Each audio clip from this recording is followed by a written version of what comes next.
You're ready. Okay. I'd like to call to order the special meeting of March 30th of the Dearborn School Board. Can we have a roll call? Miriam Bezzi. Here. Joseph Guido. Here. Mary Lane here. Roxanne McDonald. Here. Michael Mead. Here. Mary Petchlikoff. Here. President Scholas. Here. So the purpose of today's meeting is to interview the search firms for our superintendent search that we now have to do since our superintendent has been named the state superintendent. So since we are running a few minutes late already, I'm going to get started. And our first search firm is Michigan Leadership Institute. So I will hand the mic over to you. Well, good evening, and thank you for the opportunity to present a proposal to the Dearborn Public Schools.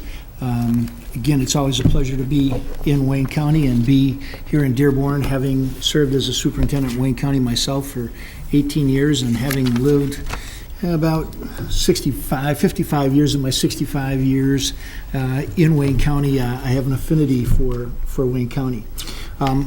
I know that you have copies of the proposal that we forwarded. We've provided for you a hard copy again, and inside that blue packet is copies of the slides that I'm going to show you tonight, so you've got that material with you.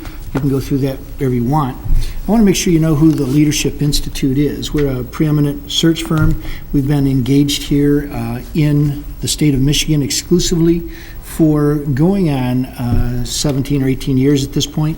We have 9 locally based regional presidents who service districts in the region in which they work their career.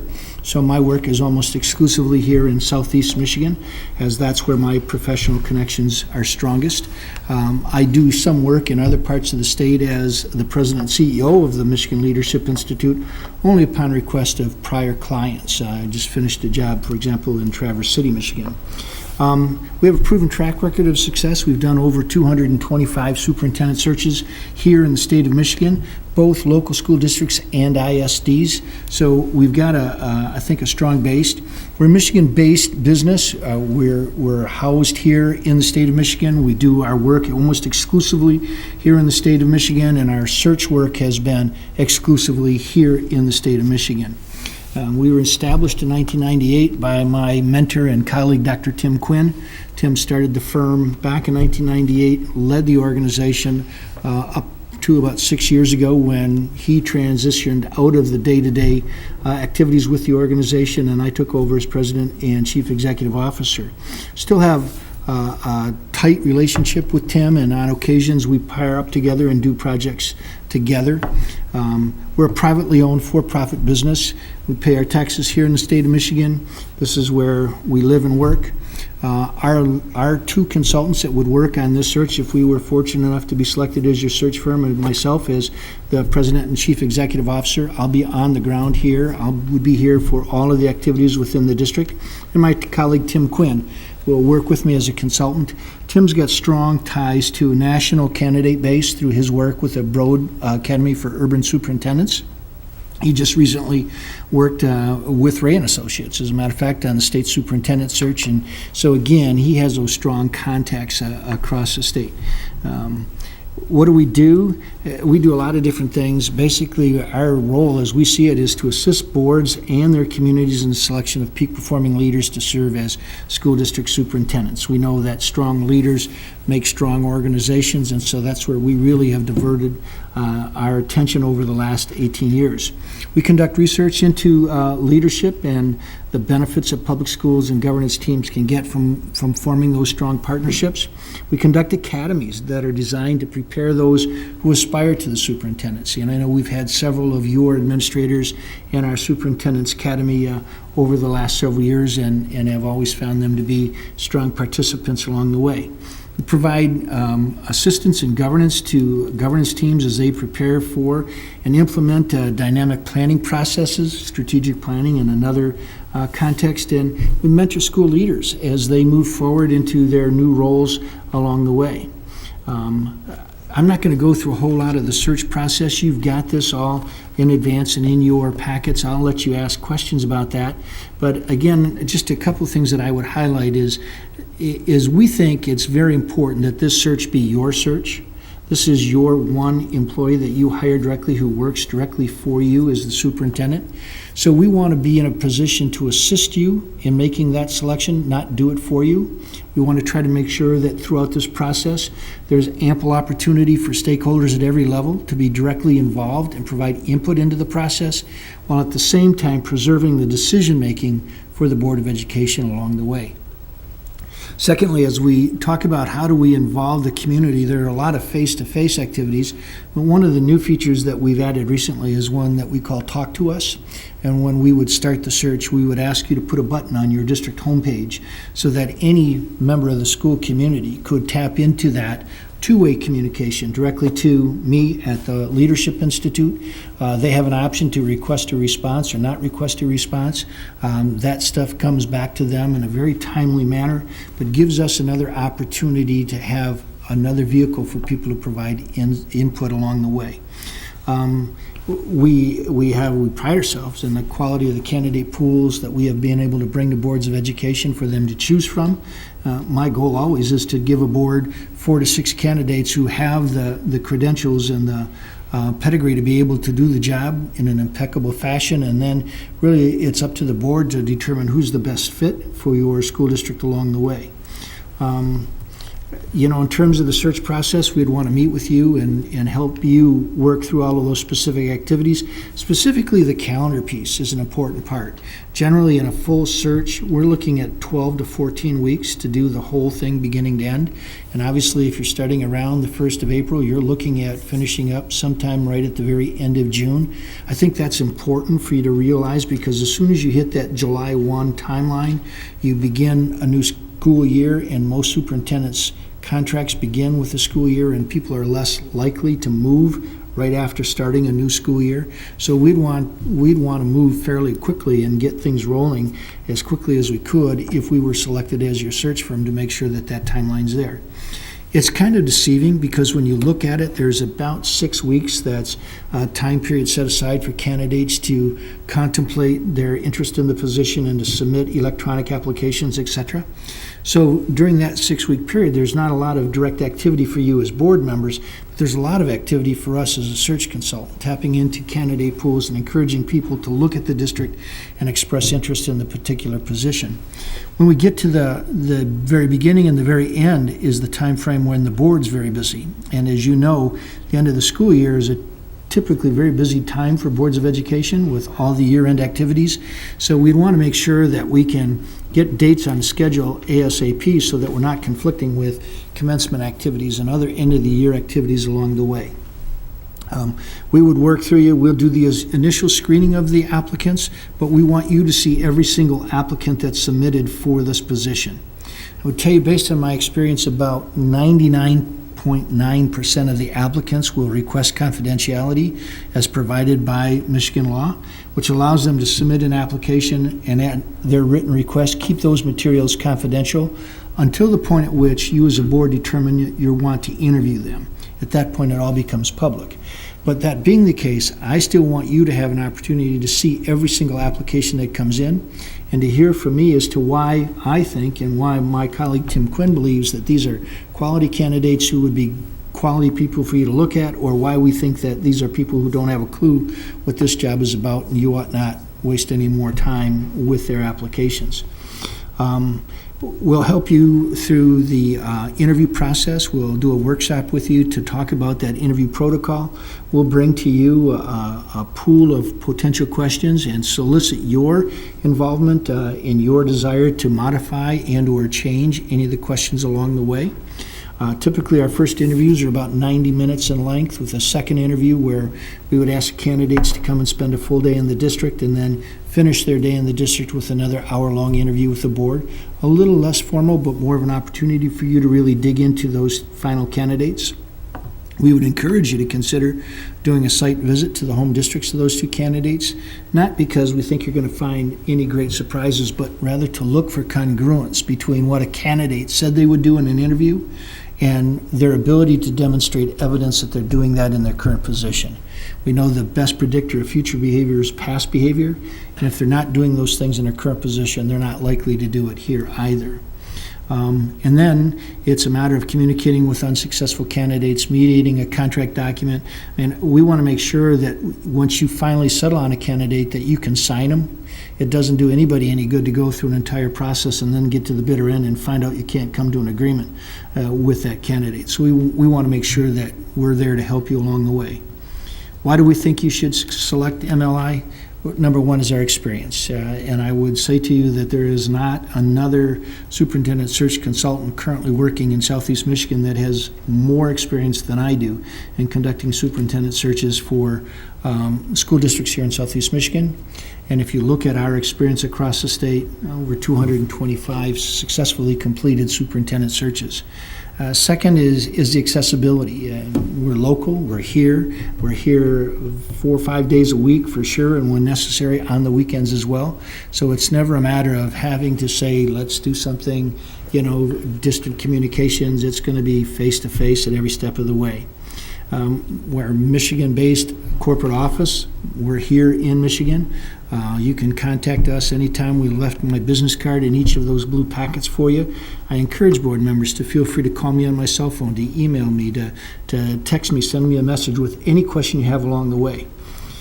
For many of you, this may be the only occasion upon which you have to look for a new superintendent.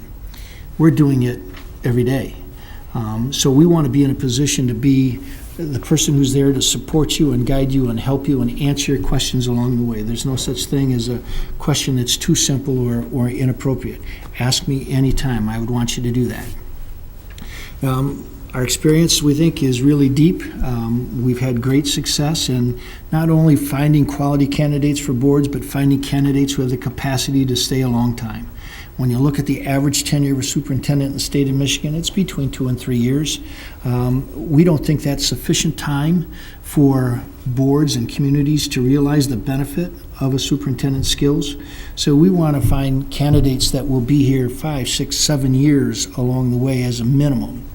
And we think that our experience base allows us to look at candidates and help you make a determination as to whether or not a candidate has the capacity to be there long term. And then finally, just is the synergy, our combined resources statewide. One of the advantages of having 9 locally based regional presidents is when there are candidates in other parts of the state that I obviously won't know as well as I would candidates here. I contact each of my counterparts along the way and I say to them, hey, number one, who's out there in your region that we should be looking at for this particular position? And when I get an applicant from one of those other regions, I call them and say, so I need some real honest background information about each of these people. So tell me what you know in your regions. And then finally, our knowledge of the national candidate pool. Again, the Broad Academy, for those of you who aren't familiar with it, is a program that was designed to prepare those who aspire to the nation's 100 largest school districts. And the Michigan Leadership Institute was involved with the Broad Academy from its very inception. We worked them through that first cohort. We worked with them through the development of the curriculum for that program. And Tim Quinn has continued to be involved with them as an advisor to that program for an extended number of years. And in so doing, are much more aware of who are those quality candidates that are out there that come from large school districts around the country. Finally, I've given you some recent references of some superintendent searches that I have completed most recently. I've tried to give you some diversity in the various districts that we've worked with. We've actually done everything but had the board adopt an appointment resolution in Romeo. They're going to do that on the 13th of April, but that would be the last one that we would have completed, and that's one that we did just here this past winter. So that's the information I put together on the slides. I'd be happy to entertain any questions that any of you may have. I have a question. Yes, ma'am. Just to get things started, I guess. So you're just wrapping up a search right now. Yes, ma'am. So if we were to select you as our search firm, then you would not have another search going on at the same time? I would not. And then my other question, like I had explained to you before, we have half the board has been through this process before and half has not. Sure. One of the things that I feel is the most important in this whole step, besides picking the search firm, of course, is putting together our credentials of what we're looking for in a superintendent. Candidate profile. Yeah, I think that we all kind of know what we're looking for, but to be able to articulate that into a very solid candidate scenario, Sure. I think is something that we will definitely need help with. And is that something? That's something that we do all the time as a routine part of the search process. I'd want to do two things. I'd want to have an individual conversation with each one of you to solicit from you those unique skills, qualifications, and characteristics that you'd be looking for. I mean, let's be honest. We know that there's not a school district out there that doesn't want a superintendent who has vision. We know that there's not a superintendent board out there that wants a superintendent that doesn't treat every person with respect and dignity. We know those things. But we also know that every school district has their own unique character. And so we want to know from you as representatives of your school community, what are those unique aspects that you think we ought to be looking for? Then we'd want to meet with stakeholders across the district. We want to come and spend at least a full day here in small group settings and pick their brains as well. What are those unique points of pride that we could and should use to highlight the Dearborn Public Schools to potential candidates? And what are those unique attributes they believe the next superintendent needs to be able to bring to the table here in order to be successful in Dearborn? What we'd want to do then is provide to you as a board a compilation of every single comment that we received during that day. Typically, that's 10 to 12 single-spaced pages of input along the way. If a comment's made more than once, we want you to see it so that you have some sense of the depth of feeling across the school community. Then we'll draft a brochure for you based on that input, but we'll send it to you and ask you to look at it and tell us, did we hit the mark, or are there things that you think we need to modify or change in any way? We're more than happy to do that. We'd then get it all posted for you in a timely manner on 4 different websites that have given, we think, great exposure to those districts that have sought our services along the way. Which are those? Typically, it's the MASA website, it's the MLI website, it's the Applitrack website, and it's the MyReap website. Do you recommend also, I assume, Chronicle of Ed and paper? You know, or not so much anymore? We're willing to do that for any board that requests that, but we haven't, in all honesty, had any board request hard copy postings in probably 7 years or more. It's funny because 2 searches, well, the last time, but the time before that, that was like the main source. That was the only way to go. That was the only way to go. Boy, times are changing. And even a lot of the traditional educational publications where we might have posted in the past, Ed Week and some of those are now all electronic postings as well. And, you know, once you post something on the internet, it's all over the entire world. And so people who are interested and have prepared for the superintendent's position know to look at those websites where those jobs get posted on a routine basis. I guess we do need a superintendent that is at least somewhat electronically savvy. Yeah, one would hope. Trustee Pepper. I'm going to assume you also have experience with active recruitment Absolutely. of candidates who may not have been thinking You know, about moving. If your approach is to just sit back and wait for the applications to roll in, you're not going to wind up with a Right. quality candidate pool. One of the advantages that we have, I think, is over the last 15, 16 years now, we run an academy for those who aspire to the superintendency. We do that once a year. It's a 4-month program, but it gives us exposure to those that are interested in pursuing the superintendency, and we have an opportunity to observe them over a 4-month period of time in a fairly comprehensive way. At this point, we have over 450 graduates of the academy, are people who have expressed specific interest in the superintendency and people that we've had a chance to look at and know have interest in that program.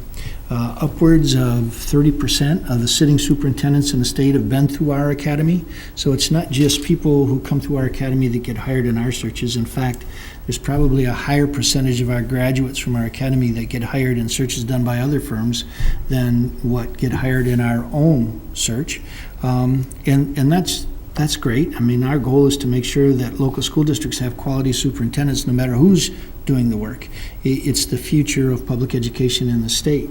So we think that our exposure to those people gives us a leg up in knowing who these people are, not just looking at a piece of paper. In addition to that, we'll use all of our contacts to call folks and say, hey, here's a job that you really need to take a good look at. Okay, thank you. Mhm. We, in the last 15 years, 14 years that I've been on the board, the superintendent and cabinet structure, the administrative team, has changed quite a bit. You know, when I first got on the board, we had a superintendent. We didn't have an associate superintendent. It was very important at that point to have a superintendent that was curriculum-based. Sure. Right now, the way that the district is set up, we have a very strong administrative team that is very knowledgeable in curriculum, including an associate superintendent, director of secondary ed, director of elementary ed. So as a board, that helps us because I feel that we're more in a position to look at alternative candidates as well as traditional candidates. What is your experience in working with alternative candidates? We have alternative candidates in every single search that we do. Most boards indicate that they're interested and willing to look at what we call non-traditional applicants. Most boards, when they get right down to it, don't choose to go outside. There are some, but not very many. But we think it's important that you have a chance to see every person who's interested. We've had a lot of experience with non-traditional candidates. Some have come from the business sector, some have come from the military. It wasn't too long ago, we had an applicant who was a 4-star general who had retired from the United States Army, having served as the Supreme Commander of all NATO forces in Europe. Upon severing from the military, went back to school, got a degree in school administration, had worked in a school district on the West Coast for a number of years. Got down to one of the 2 final candidates, but wasn't selected. In another search, we had a gentleman who had been a general in the United States Air Force and had served as a commandant of the United States Air Force Academy for a number of years. So, you know, those are 2 military examples, but we have lots of candidates that come from the business sector, people who have worked in professions that are closely aligned to public education, but would not necessarily be considered to be traditional public school administrators. Well, and I think that's kind of the benefit, I guess, of our experience is that our superintendent was a non-traditional Yep, candidate. absolutely. So we know from firsthand experience What's that out it there. can work. Absolutely. So I'm happy to know that you would be able to include those candidates. Absolutely. We have no problem doing that. Trustee Lane? Couple of questions. Do you think, first of all, that our timeline, which is pretty aggressive, obviously we're here tonight, you think it's too aggressive? I don't think or- so. Oh, I okay. think it's important for you to be aggressive at this point. I think you want to try to get the notice out there and get people thinking about it yet this spring, instead of letting that drift into June and early July. To the extent that the posting period goes beyond the mid portion of June, we see a nosedive in terms of interest for superintendent positions. So you don't anticipate that we would need an interim? I don't at all. However, let me say this, you know, in the proposal, we've offered you both a guarantee and a warranty. And the guarantee says that this search will continue until you have a candidate that you're comfortable with and convinced is the next person who should lead this organization. If we go through this and you don't find somebody that you think is really prepared to lead this organization, I don't want you to hire anybody. I want to go back and start over. And in that case, yes, you would need an interim. But I need to tell you that we've never had to do that. So, you know, we feel really good about our track record. But if we ever got to that juncture, I'm more interested in you having somebody that you are really comfortable with and convinced has the capacity to be here long-term than just hiring anybody. That's the most important thing. Trustee McDonald? You talked about, this is kind of piggybacking off of Trustee Lane, you talked about the importance of a site visit. Yeah. Now, if that ran into June, when most districts are out of Yeah. school, would that pose a problem, or would you No. still be able to get And see, accurate information? There's a couple ways to look at a site visit. And to me, if a site visit is merely putting on the Century 21 gold coat and waltz some people around the district, it doesn't mean much. But I prefer a very structured site visit. I prefer to say to a candidate, I want you to go find me 3 members of your current board. I want you to find me representatives of the unions in your district. I want to have a chance to talk to some kids. I want a chance to talk to business and community people that you interact on a daily basis in a small group in a confidential setting. 3 or 4 people at a time. I want them for at least a half an hour. I want you to welcome the visiting team when they arrive in the morning. I want you to plan to have a social lunch with them at noon. And at the end of the day, I want you to provide them with a confidential location where they can debrief for as long as they want. And when they're ready to depart, I want you to hand them a list of names and phone numbers of at least 25 people who are reflective of the groups that they met with during the day, but not the same people. And the reason for that is I know as a superintendent, if you came to my district, the things that got said in my district would be couched and guarded, as opposed to those things where I make a phone call at home and nobody knows whether I called or not. We think it gives you another opportunity to make sure that you're not getting a smoke screen in a site visit along the way. So very structured, and in most cases, it doesn't really make any difference whether there's students in the buildings or even if teachers have already left. I would say to the candidate, go get me 3 or 4 teacher leaders. You make the calls, you bring them in. You schedule them whatever time you need to during the course of that day, but I want them to be there. And that's a chance for you to see who are those people that they identify to speak on their behalf. And a chance for you to have a conversation and say, in the interview, the candidate said that, they're highly visible in the district. They attend not only school events, but community events on an ongoing basis. And in your case, college events along the way. So give me some evidence. When was the last time you saw this candidate here? Superintendents will always tell you the best times they ever have on the job are the times that they can spend in the school buildings, in classrooms with kids. So one of the questions that I would want to know is, so when was the last time you were in a classroom with kids, and how long were you there? How often do you get into the buildings? How often are you visible, and how much do kids know who you are? When we do superintendent interviews now, I always ask the board to allow me to have some high school kids meet with the candidate for a half an hour before they interview with the board. Because I want the kids to be able to share with the superintendent what their expectations are and what they see as the needs, and a chance then to provide some written feedback to you as a board as to how they saw each of these candidates. If the superintendent truly is there as the representative of the students, first and foremost, then there ought to be a relationship between the superintendent and those kids along the way. Trustee Lane? Do you think there are any current factors, in the general environment, or any particular factors to us, because we're a very unique city, that will affect our search? And if so, I think how there's, do you think we need to I think there's a strategize? factor that will impact not only your search, but every search in the state, and that's as it relates to out-of-state applicants. The environment in Michigan right now is not generally perceived to be a very positive, welcoming environment, given the lack of funding from the state, given the changes in the assessment programs that the state has mandated. Those things tend to move out-of-state candidates, who I would typically consider to be quality people, out of consideration. That's not to say you won't have out-of-state applicants. I think you're going to have about 25% of the applicants come from out-of-state. But many of those people will be people from neighboring states who have recently changed their state retirement laws that say if a person stays beyond 30 years, their pension starts to go backwards. Okay? And so those people are retiring by the droves and then looking for positions in neighboring states where they can go back and begin to vest another pension someplace else.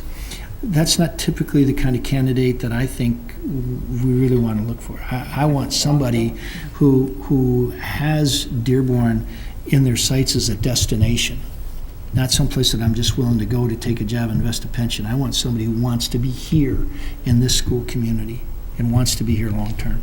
Do you think the fact that our superintendent has been chosen as the state superintendent will help? Yes, absolutely it will. Absolutely. And again, I can talk in generalities in terms of percentages and what I see on an ongoing basis across the state. I think that's the one factor, is the difficult economic times that we've had and the difficult economic times that the state of Michigan in general has had over the last several years that discourages a lot of out-of-state people from looking at the position. But that doesn't mean that we won't tap some folks on the shoulder, just as was done in the state superintendent search. There were some people tapped on the shoulder there and said, hey, you got to come and look at this particular position. It's a unique opportunity for you.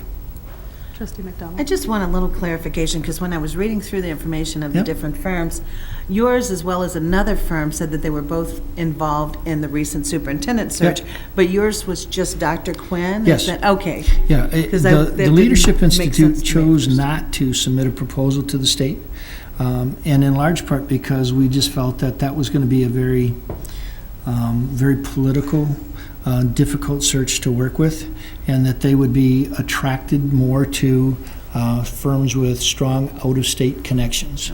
And so, I mentioned Tim Quinn. Tim and I have had a close working relationship for upwards of 18 years at this point.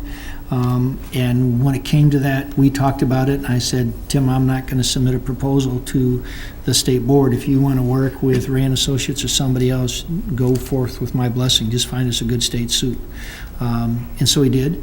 And during that time frame, he and I had several conversations about who is in Southeast Michigan that would be worthy of him making a phone call to. And I'm pleased to say that at least two of the three finals were people I said you need to give a phone call to. So I guess at this point, oh, go ahead. Well, if you do start mentioning it to people, would you mention that we've actually produced 2 state Yes, superintendents absolutely. recently? not just Absolutely. one? I want to list every point of pride that we can Yeah, find. please brag us up. Not to mention, we're the only district, I think, in Michigan that has an increased enrollment without school of choice. I know you guys have continued to see that trajectory go up. Yeah. And there's a reason for that, too. It's not just geographic. It's Yeah, not it's the just Board of just Education. that. Obviously. You've done some really good things as a district that you should be awful proud of. Can you tell us, of the searches that you've done, you must have statistics on how long those superintendents Yeah, stayed. That's How long changed. That's did changed a they- little bit in the last couple of years because when the state offered their early retirement incentive to administrators a couple of years back, there was droves that left. Prior to that time, on average, it was 7 years that people stayed in one particular position on average. And in most cases, people left those positions for retirement purposes and/or to seek another position in another district. And I would say to you, the one caveat that I have in terms of what I call people, I will not call a person that I've placed in the last 3 years in another district. I'm not going to do that to them, and I wouldn't do it to you. Trustee Mead? I'm still back on the site visit. Yeah. Because I have a feeling that everybody's going to recommend site visits. I'm No. a little bit confused about them. Who are the people that would be targeted for site visits? Well, Only the finalist, or? Yes. Okay. Yes. And how That- many, this so we'd would- have 5 or 6 finalists? I think you'd have 2 finalists. Yeah, typically, we wouldn't do a site visit until we've narrowed it down to 2. All Or right. potentially narrowed it down to 1, and before we made an offer, would do a site visit. What's That's the- what we've done in the past. What's the ethics of the site visit? Well, I'm not sure in what context you're asking, but Well, because the one who doesn't get selected, Yeah. everybody knows that they wanted to move on. See, I would- So their management style and their management Everything- effectiveness gets as soon as impacted they're negatively. selected for that first interview, Yeah. that condition exists. And so, I always try to encourage candidates to make sure, and I'm going to call them before I ever say to you, here's a candidate that I think you ought to look at. I want to call them and say to them, I'm going to do this tonight. And if the board determines that you're a person they want to interview, it's going to hit the press in the morning. So if you have not yet taken care of your due diligence in your current place and make sure that you're not burning any bridges, you need to go do that today. And then after that first interview, when I walk them out the door, I'm going to be saying to them, so what do you think? Are you still really interested in this job? I need to hear you tell me that this is a job that you really want. And I'm going to do that again after that second interview, after they've come and spent a day here, because I don't want to get to the very end and have them say, I don't think so. That doesn't do anybody any good. Not all search firms will recommend that you do site visits. Some think that site visits are passé, and I think they are if it's just going to be a waltz around the district. If it's just going to be come and look at the buildings and look at all the kids in the classroom, I don't know what that does for you in terms of a decision-making process. I want you to be able to sit with a small group of folks, and you would determine who goes on that site visit. I would say that the average would probably be 3 members of the board that would do that site visit. But I've had districts send 60 people on a site visit. Yeah, And- I don't think we're going to do that. And, it just depends on Just what the saying. board's wishes are, and obviously the size of the district that you're talking about. In the past, we've done a site visit, just for your information, Mike, we've done a site visit when we've narrowed it down to a candidate that we think we want to contract. So I think part of it too, on our end, or in my experience, was just for us to get more comfortable. You know, and so being able to go into the district, and first just the candidate being able to organize this, to me, says a lot about that person, because usually it's very quick. There isn't a lot of time, and to try to get, 20, 30 people together in a short period of time tells me what kind of leader they are and what kind of organizational skills they have. So it is helpful. It's, I don't think that all board members need to go. I think it was myself and Trustee Lane and Trustee Guido that went on a site visit before. But it was I thought it was beneficial, so. As long as we don't compromise another candidate. No, we didn't do that, happy but, with that. at that point, we were just down to one, and we just wanted to get more comfortable with the decision, so. Typically, I would recommend you do both of the final candidates, unless you're convinced after that second interview that you wouldn't consider the other one. It's a lot of work for a candidate to put together a site visit typically on a short timeline. So if you're not really serious about an applicant, I would say don't put their district through that.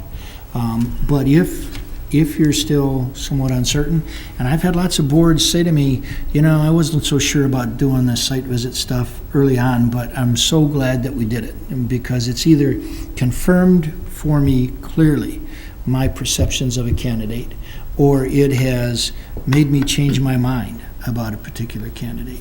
So I have some boards that don't do site visits. Romeo has chosen not to do any site visits. That's the board's choice. But I would encourage you to plan on doing that. Trustee Lane?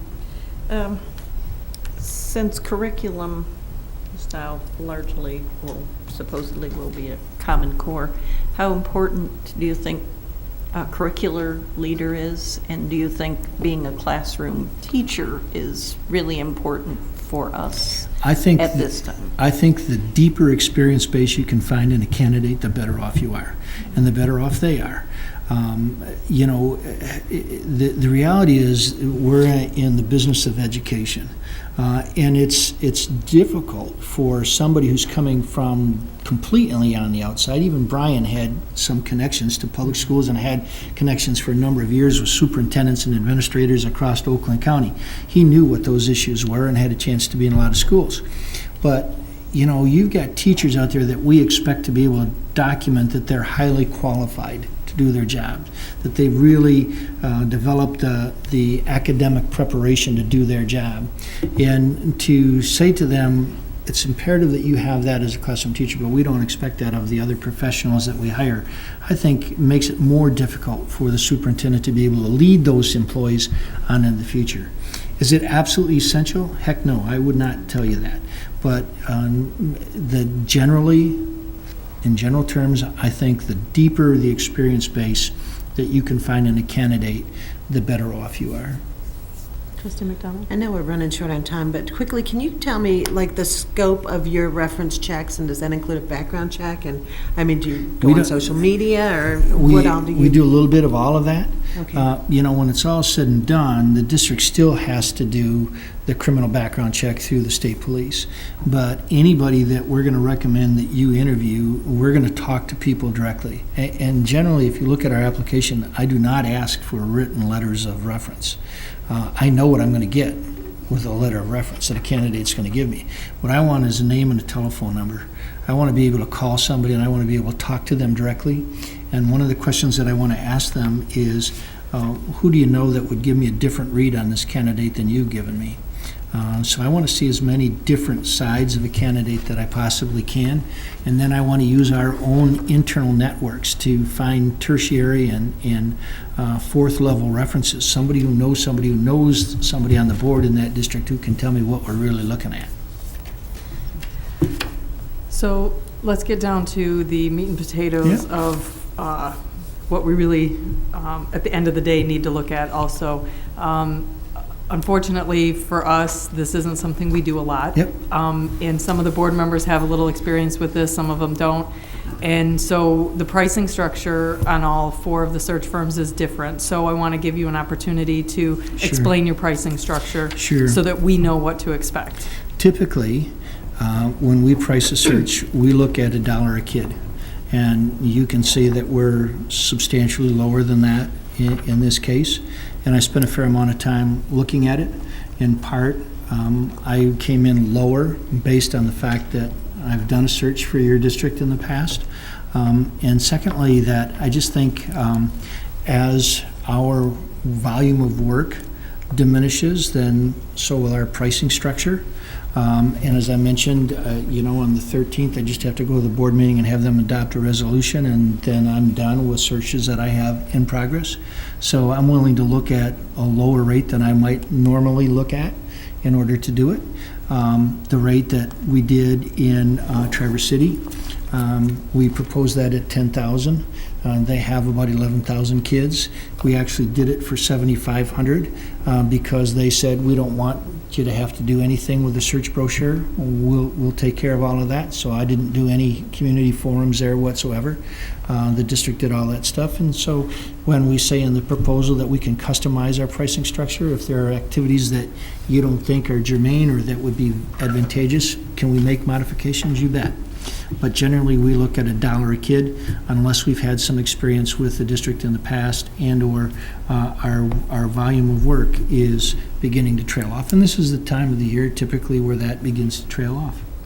So what kind of expenses can we expect that are outside of the fee? I'm assuming that if we need to fly a candidate in Yep. for an interview, that we would need to pay for that, You'd for pay for that. lodging, stuff like that. You'd pay for that, and you would pay for any expenses that you would incur to do site visits. Okay. Everything else is covered. I mean, our warranty that says if you hire somebody through our process and that doesn't work out, we'll do it again for nothing. We've not had to honor that any place, but someday we might have to, and we're firm in that commitment. We'll do it again just for the direct cost of doing that search. And then, the actual expenses are capped at $500. I don't typically charge mileage. In some regions, the regional presidents do. I don't. I just look at what's the direct expense of preparing materials for you, copying materials, getting information posted on various websites. That's the cost. One of the things that I think maybe it was you in the past that I found beneficial, and one of the areas that we struggle with as a board, and we're a lot better at it now than we were before, but I think we could always use help on, is the evaluation process and what times and at what point. We haven't had a Sure. new superintendent for a long time, so evaluation process with a seasoned superintendent that's been here a while is usually a pretty quick process. Yep. But I want to make sure that that we do what we need to do in order to make it successful. And I know that having a superintendent that's very aware of what the board expects from them is an important key to that. So is this something that you can help us with Yeah. in the process? Let me thank you for the question, because I would have forgotten to mention that 2 other pieces of our standard search process is that, number one, once you select a candidate, we'll come and do an orientation workshop with the board and the superintendent at no additional expense. And we want to talk about roles and responsibilities, and we want to talk about this evaluation process in that very first setting. So everybody goes into this venture together with a clear understanding of what the expectations are. And then secondly, through the first 12 months, we're available to that new superintendent 24/7 with a question or a concern or a comment. Give me an idea here, or I'm thinking about doing this. Is it a good idea, a bad idea? You only have one superintendent in the district. There's not another peer. There's not somebody that's handily available to them who's sat in that chair that they can go to. And we offer that as an inherent piece of the price that we bring to you right from the very beginning. There's no additional cost for that orientation workshop or for that year of accessibility to your new superintendent. Wonderful. Probably way over time. Oh, that's okay, we started late too, but I appreciate you coming. Are there It's any been other a pleasure, questions? and let me just conclude by saying we would be pleased and honored to work with you as a board and your school community again. Thanks for the opportunity. Just so that you know, it's our intention to make the decision tonight. Super. So either way, you will hear from us. I appreciate it. Thanks again so much. I But appreciate it could be late, so. Yeah, I understand. I know how those things go. Thank you very much. Trustee, thank you.